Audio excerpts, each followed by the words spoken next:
Selamat datang di podcast akhir bulan. Podcast Basindoda yang berkolaborasi dengan DKV dengan aku Kalista dari Basindoda Dan aku Nabil Hamdi dari DKV. Oke, gimana nih kabar kalian? Pasti kalian lagi nyantai kan ya? Bener banget, pastinya lagi baik-baik aja kan? Nah hari ini kita bakal ngobrol-ngobrol seru nih dengan bintang tamu yang pastinya tidak kalah seru. Kita kedatangan tamu yang paling kece dan paling keren banget guys. Oke, mungkin kita Langsung perkenalan aja kali ya, kita langsung perkenalkan aja kali ya. Mungkin bisa dari emasnya. Wah, dipanggil Mas ya walaupun di Minang. Oke. Aku mau pantun dulu deh untuk nyapa sahabat akhir bulan. Boleh ya? Oke, nanti bantu cakepkan ya.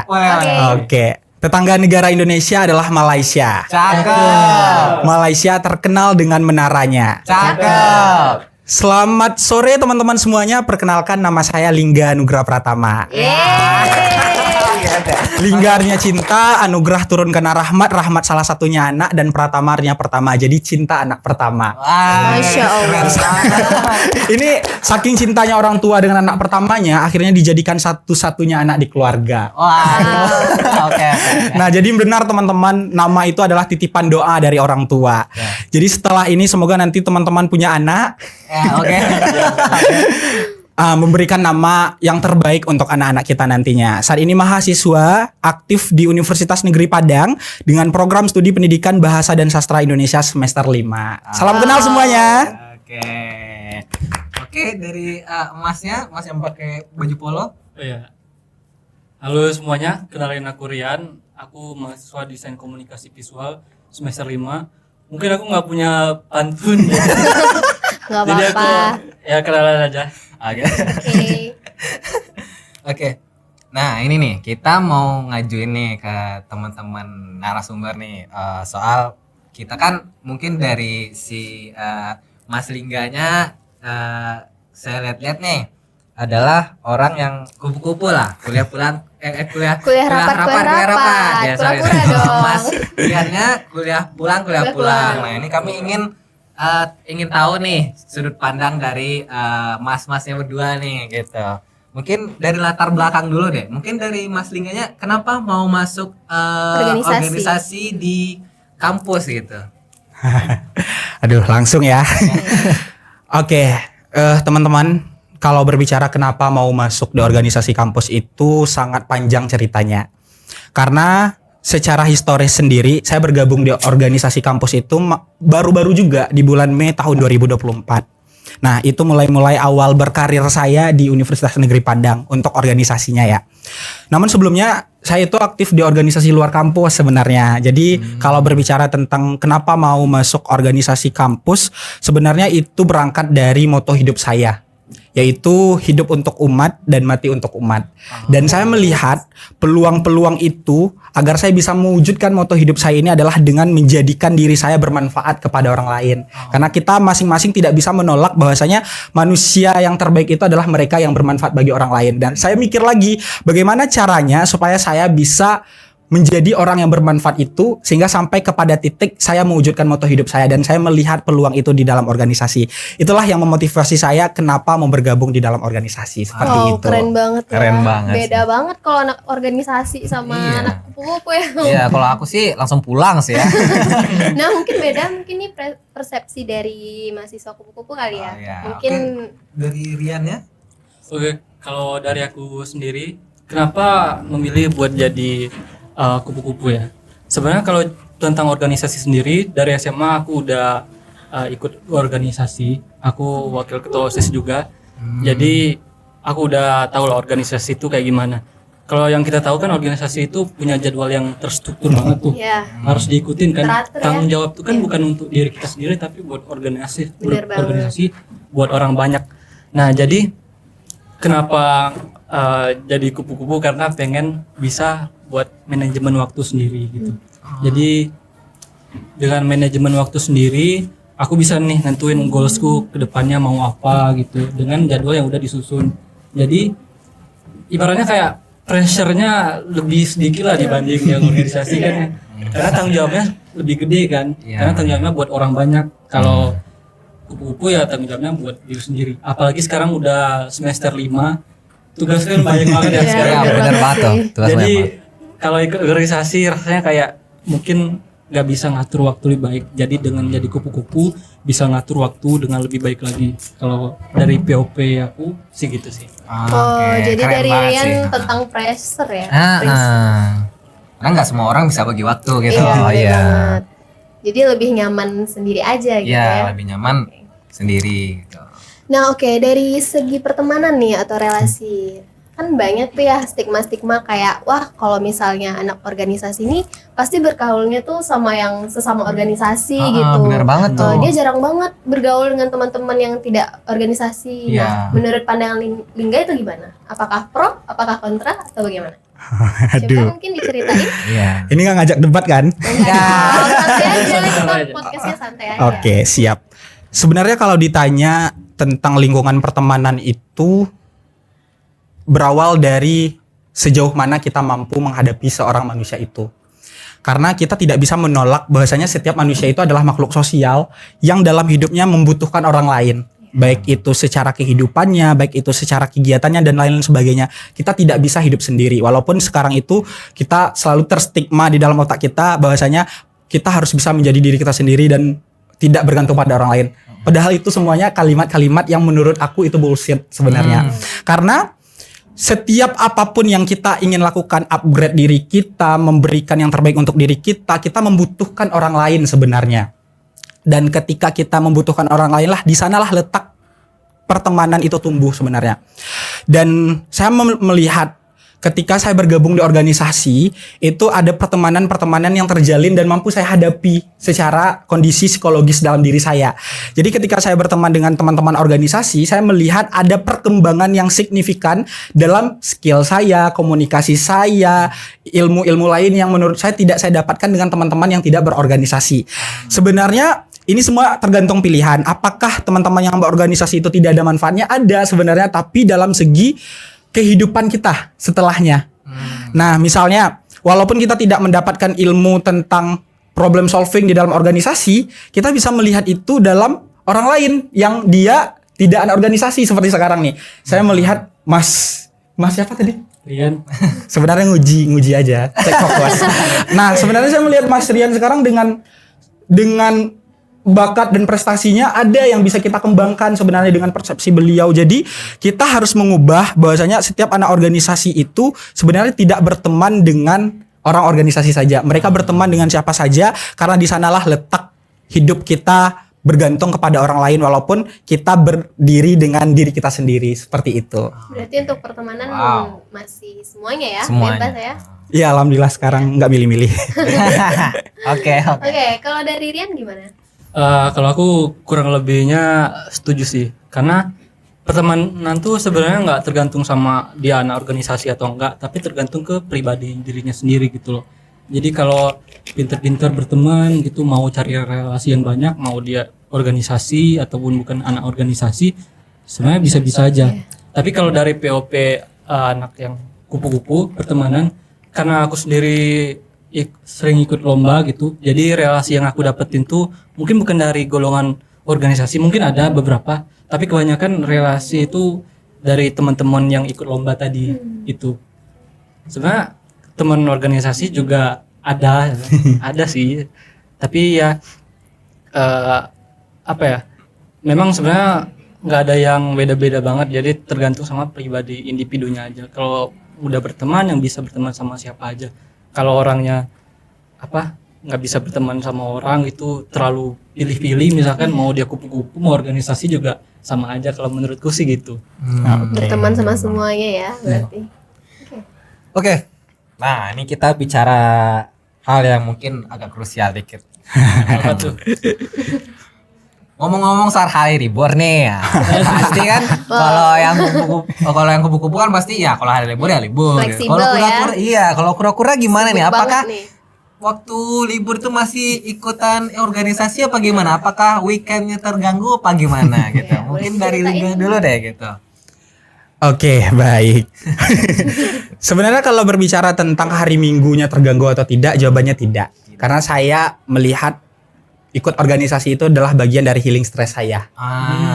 Nah, seperti itu. Jadi pilihan hidup kita itu tergantung pada kita. Kalau kata Renal Kasali dalam bukunya itu Mobilisasi dan Orkestrasi, hidup itu adalah perjalanan dan kita adalah pengemudinya. Jadi apapun yang kita pilih sebenarnya akan berisiko untuk kedepannya, termasuk dengan hari-hari yang akan kita korbankan, termasuk hari libur seperti itu.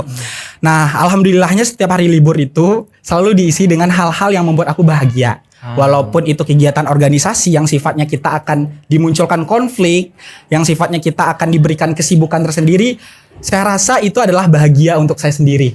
Nah, di sanalah letak healing saya sebenarnya, daripada saya harus bertamasya, saya harus bla bla segala macam, tapi output untuk kebahagiaan diri tidak terwujud seperti itu. Nah, akhirnya saya memilih untuk bagaimana saya bisa menjadikan organisasi ini walaupun di hari Minggu itu sebagai tempat saya untuk menghilangkan stres dan healing saya seperti itu. Keren banget sih. Wow.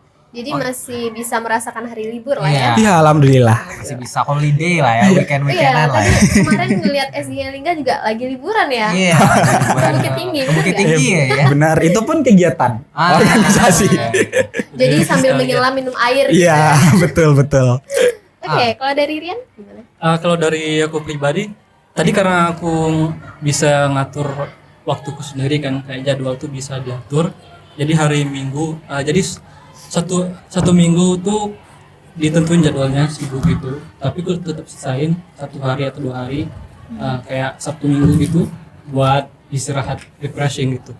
Karena kalau misalkan di push terus buat kerja, ya burnout lama-lama. Iya. Iya. Tapi lebih fleksibel ya hari Ya, libur. tapi lebih fleksibel karena tadi tanggung jawabnya kan ke diri sendiri Iya. kan, bukan ke orang banyak gitu. Wow. Benar banget sih. Ternyata anak kura-kura kupu-kupu juga ada kesibukan juga ya. Iya dong. Walaupun Ya kesibukannya tidur sih, guys. Iya, di hari Minggu Ya, ya. iya benar dong.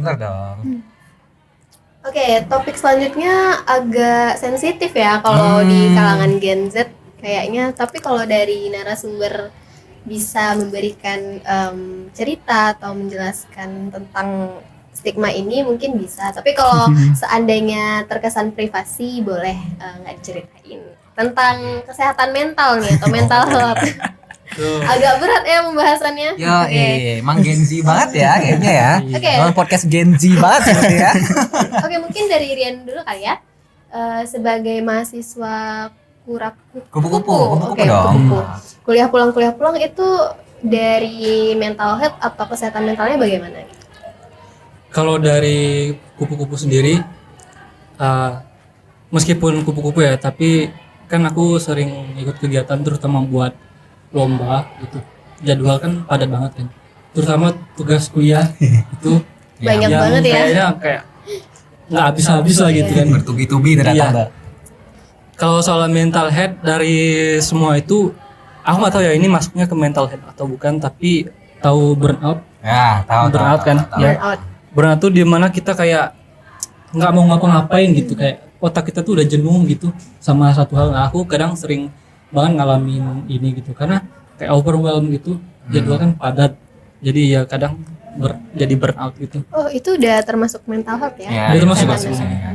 Udah mengganggu kesehatan mental juga ya? Udah nggak mau ngapa-ngapain tuh kalau udah burnout. Pernah sampai kayak ada 1 mingguan lebih gitu bener-bener nggak mau ngapa-ngapain gitu, karena jenuh gitu. Jadi harus nyari lagi motivasi gitu kan, ngerjain tugas kuliah sama lomba-lomba. Karena kan kalau misalkan kayak terbengkalai gitu kan sayang gitu. Iya. Bener Agak banget. berat juga ya. Iya. bener. Lagi tuh kalau burnout tuh udah nggak Wah, mau udah ngapa-ngapain, males aja nggak mood mau semua ngapain. tuh. Beneran tuh nggak mood semua. Ditambah jadwal juga fleksibel kan? Iya. Enggak yang beraturan gitu. Oke. Mungkin kalau dari Lingga? Mas Lingga ini. Lingga? Mas Lingga gitu. Aduh, kalau berbicara tentang mental health sebenarnya ini punya cerita. Karena dari SMP ke SMA itu ada titik-titik saya merasa berada pada titik di bawah. Nah, paling puncaknya itu ketika kelas 3 SMA. Paling puncaknya itu ketika kelas 3 SMA saya menunggu untuk persiapan masuk kuliah, pengumuman SNMPTN untuk masuk ke jurusan, ke fakultas, ke universitas yang kita tuju. Ada titik-titik di mana kita harus meninggalkan sesuatu yang sudah kita perjuangkan. Maksudnya ketika saya kelas 2 fokus kepada organisasi, ketika kelas 3 saya tidak membutuhkan itu lagi. Akhirnya memang untuk belajar di kelas 3. Bahkan saya tidak punya teman yang menurut saya itu bisa diajak kolaborasi bersama ketika kelas 3. Atau bisa dibilang nggak punya teman lah istilahnya. Memang nggak punya teman dan memang menjaga kepada diri saya sendiri. Tapi di rumah saya senantiasa menceritakan ini kepada orang tua. Alhamdulillahnya orang tua saya terbuka dengan hal-hal seperti ini. Dan itulah saat-saat saya berada pada titik saya harus bagaimana caranya saya bisa maju ke depannya tanpa bantuan orang lain dan bagaimana saya bisa berdiri dengan kaki saya sendiri seperti itu. Akhirnya pasca dari sana kejadian-kejadian seperti itu saya mulai membaca buku tentang isu-isu mental health, kesehatan mental, tentang self love, tentang self pengembangan diri dan lain sebagainya dan itu segala macam saya baca mulai dari kelas 3 SMA. Sejak saat itu saya mulai menjaga tentang kesehatan mental saya. Alhamdulillah alhamdulillah ketika masuk kuliah saya tidak ada pressure lagi dengan lingkungan pertemanan, dengan lingkungan dosennya, dengan lingkungan tugasnya. Alhamdulillah tidak ada. Bahkan saya mulai melihat peluang-peluang itu di dalam organisasi. Bagaimana saya bisa mengimplementasikan apa yang sudah saya baca, apa yang sudah saya terima untuk mewujudkan moto hidup saya tadi, yaitu hidup untuk umat dan mati untuk umat. Jadi ketika saya melihat mental health yang kata pemuda saat ini itu adalah sangat rentan sekali terkena. Sebenarnya itu tergantung mindset kita masing-masing, teman-teman. Jadi ketika teman-teman bermindset bahwasanya teman-teman mampu, teman-teman akan mampu melakukan itu. Tapi kalau teman-teman merasa tidak mampu, teman-teman tidak akan mampu melakukan itu. Karena hidup adalah perjalanan, hidup adalah pilihan, dan kamu adalah pengemudinya. Jadi apapun yang kamu berikan, maka itulah yang akan kamu dapatkan setelah itu. Jadi alhamdulillah selama perkuliahan walaupun aktif di organisasi dengan tekanan-tekanan yang ada, alhamdulillahnya saya bisa menanggapi dan melakukan apa yang bisa saya berikan untuk perbaikan saya ke depannya. Karena masalah itulah yang akan mendewasakan diri kita sebenarnya. Makasih. Berarti apa nih? Iklan dulu. Oke. Berarti udah ada persiapan lah ya tentang mental health dari semenjak SMA ya. Itu ya banget. Betul, itu yang saya katakan tadi. Kalau masalah yang hadir itu akan memberikan output pasca itu. Jadi kalau teman-teman saya nggak menjauhi saya ketika kelas 3, saya nggak akan baca buku sebenarnya. Jadi masalah itulah yang memotivasi kita untuk terus mau berkembang. Jadi jangan takut kalau ada masalah, teman-teman. Berarti balik lagi ke mindset masing-masing ya. Gimana cara kita berpikir, gimana cara pola pikir kita, itu balik lagi ke diri kita. Iya. Oke. Untuk keuntungan nih.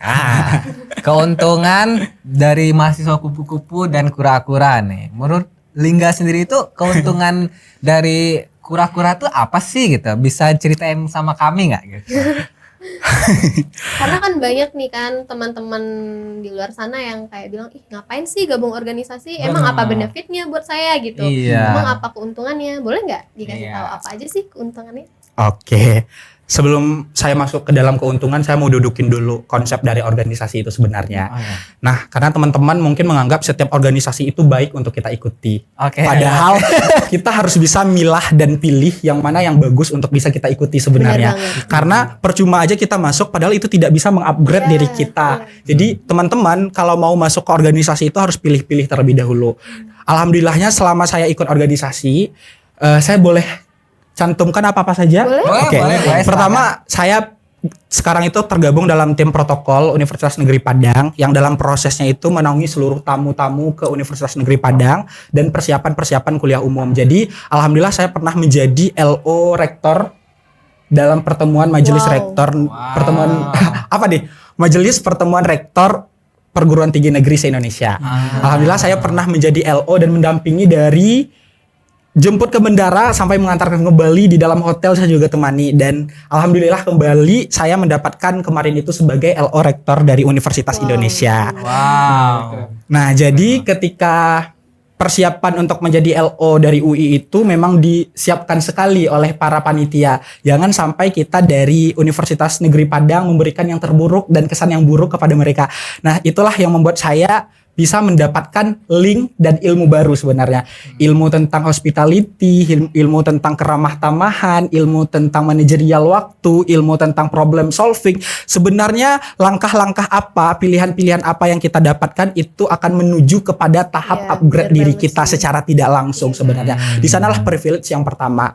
Terus yang kedua, saya alhamdulillah juga karena protokol juga saya pernah menjadi tim dari Ustadz Adi Hidayat kemarin di universitas. Mendampingi beliau ya. Ya alhamdulillah dapat mendampingi beliau ketika tamu itu naik ke atas pentas. Waktu itu saya yang menghalangi bapaknya, jadi nggak tersentuh langsung sama akhwat-akhwat yang lain. Alhamdulillah dapat kesempatan juga karena protokol. Wah, 10 menit lagi ya.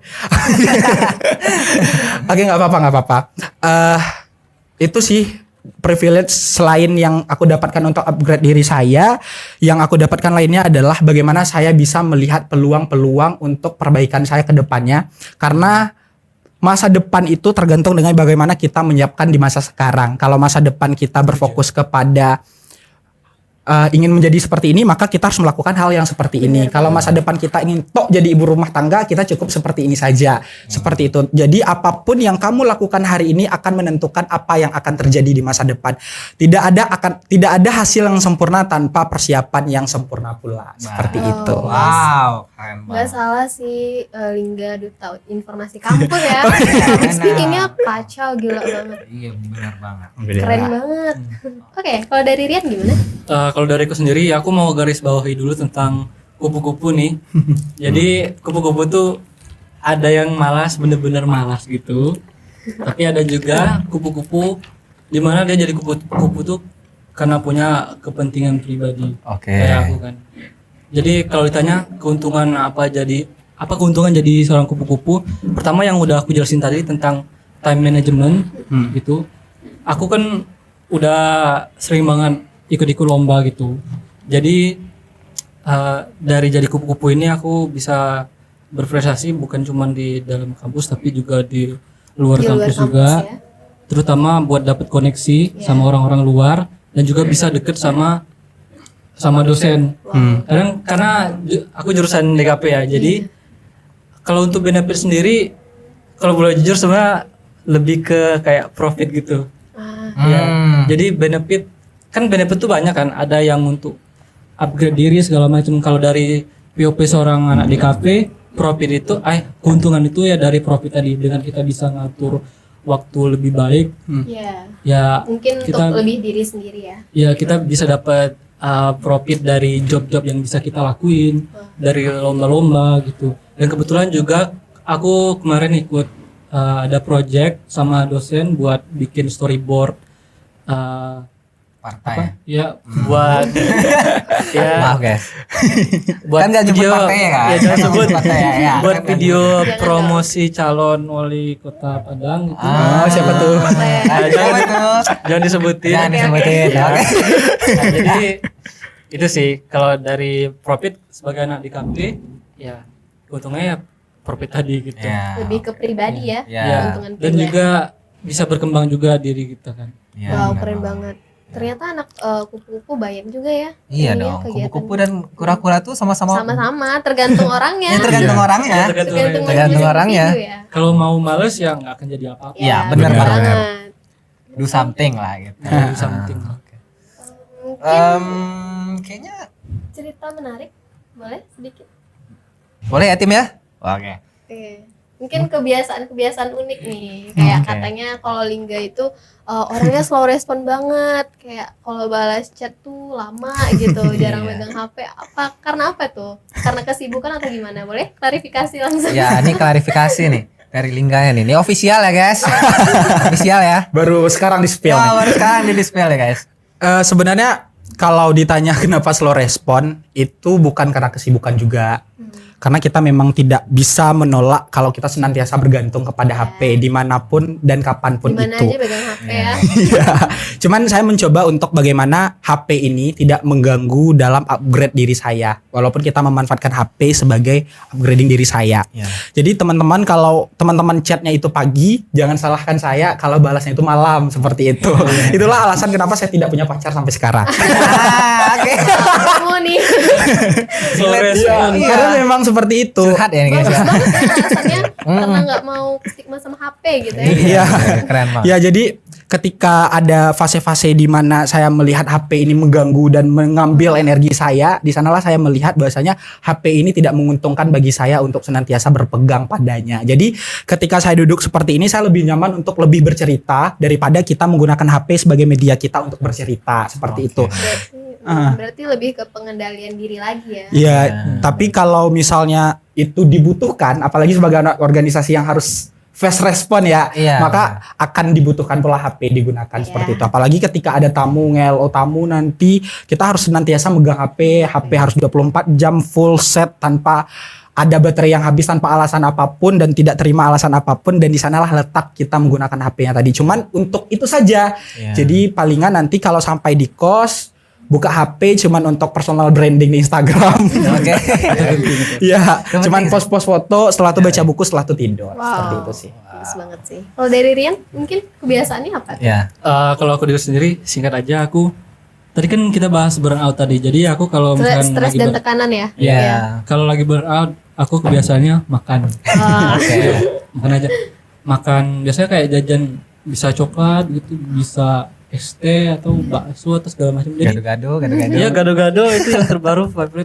Jadi, Ya. jadi kadang duit lomba tuh habis buat jajan. Oke. Iya. Self reward ya. Ya, kebanyakan self reward ya. Iya. Jadi tapi kalau nggak self reward apa? Burnout lagi. Stuck Iya. aja. Oh itu ya obatnya Ya, makan itu aja ya. sih kalau Makan. makan. Wow, Tuh, bisa- menarik banget. Bisa ditiru tuh guys. Makan. Oke. Oke. Mungkin kayaknya udah 30 menit kali ya. Iya. Udah cukup kali ya. kita udah cukup kali ya. Ngobrol-ngobrolnya. Seru banget Seru sih. banget sih. Banyak banget yang bisa kita ambil dari masing-masing narasumber. Oke, mungkin terima kasih banget buat kasih banget Mas buat Lingga dan juga Lingga. Mas Iya, Rian. terima kasih kembali. Terima kasih banget. Bangga, Udah Kak. mau ngobrol-ngobrol Ya, santai udah mau nih. santai bareng kita di podcast Arki Bulan di video pertama kita nih. Iya. Iya, video. Tepuk tangan guys. Oke, sampai jumpa di video selanjutnya. Bye bye.